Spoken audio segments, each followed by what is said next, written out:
Nous sommes avec Zena, cofondatrice du Bloc, qui est un espace de coworking rattaché au groupe Erol. Bonsoir Zena.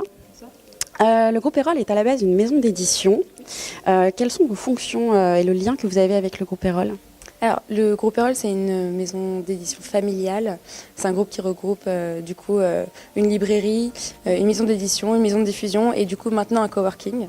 On a décidé il y a très peu de temps d'ouvrir un coworking, ça fait moins d'1 an, exactement 9 mois, pour un peu moderniser le groupe. On met à disposition pour les startups des bouquins, des éditions Erol en libre service et à volonté. On essaie de leur donner des activités, de créer une bonne communauté, histoire de fidéliser un petit peu la clientèle. Comment se caractérise justement la collaboration du Bloc avec HPE ? Alors, on a voulu avoir une solution de VLAN sécurisée au Bloc, mais des VLAN où les personnes pouvaient se déplacer, changer de place, puisqu'en fait, notre principe le moment où on a voulu créer le Bloc, on a voulu que les gens puissent se mélanger et partager. Donc on ne voulait pas qu'ils aient une place fixe. On veut absolument qu'ils changent d'endroit, qu'ils se rencontrent les uns les autres.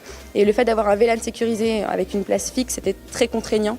On a essayé de voir un petit peu ce qui se faisait sur le marché. Et en fait, les seuls qui ont pu nous trouver une solution qui soit complètement adaptée à ce qu'on cherchait, c'était Aruba, du coup, qui dépend de HPE, et c'est pour ça qu'on en est arrivé à cette collaboration.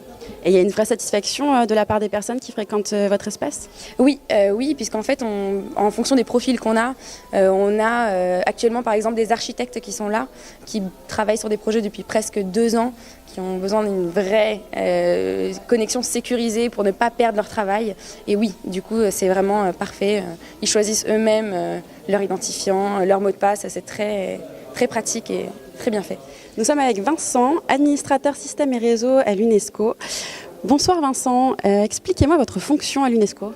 Bonsoir, alors administrateur système et réseau, c'est avec mon équipe, on s'occupe d'organiser l'ensemble des serveurs informatiques, de faire en sorte que les applications tournent sur ces serveurs pour que tout le personnel de l'UNESCO puisse travailler en fait tous les jours, 24 heures sur 24, y compris dans tous les pays du monde.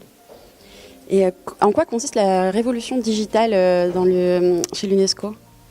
Alors la révolution digitale a commencé début des années 2000 avec la modernisation de l'ensemble du système de paye, comptabilité, achat fournisseur.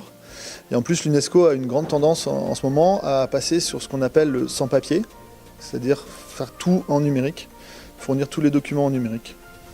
Et ça entraîne une plus grande simplicité, une meilleure gestion des missions de l'UNESCO ? Alors on a énormément simplifié le processus dans la rapidité, surtout vis-à-vis des systèmes informatiques. Tout se fait en ligne, toutes les validations et autres qui avant demandaient des papiers, des tampons. Et ça permet également, nous, en tant qu'administrateurs informatiques, d'avoir une plus grande flexibilité et une plus grande rapidité pour intervenir sur les différents problèmes qu'on peut rencontrer effectivement. Et quelle solution HPE vous utilisez ? Quel est votre lien avec HPE ? Alors HPE est un partenaire de longue date, on a commencé avec eux au début des années 2000, c'est eux qui nous fournissent l'ensemble des serveurs informatiques. Et au fur et à mesure, on a évolué dans notre gamme pour arriver aujourd'hui avec les nouvelles solutions HPE SimpliVity qui viennent d'être installées à l'UNESCO depuis l'année dernière. Et vous en êtes satisfait ? Nous en sommes très satisfaits, ça nous a grandement amélioré l'efficacité de notre travail. Et quelle serait la suite dans l'évolution digitale de l'UNESCO alors ? Alors là, on a un projet qui va démarrer, qui est plus géré par mes collègues des archives de l'UNESCO, mais on va, dans les mois qui viennent, commencer la numérisation et la digitalisation de toutes les archives de l'UNESCO, depuis que l'UNESCO existe. Donc on a énormément d'archives sur le patrimoine mondial, culturel, social et autres, et ça va être numérisé et normalement un jour accessible à tous. Vaste travail, bon courage. Merci Vincent. Merci beaucoup.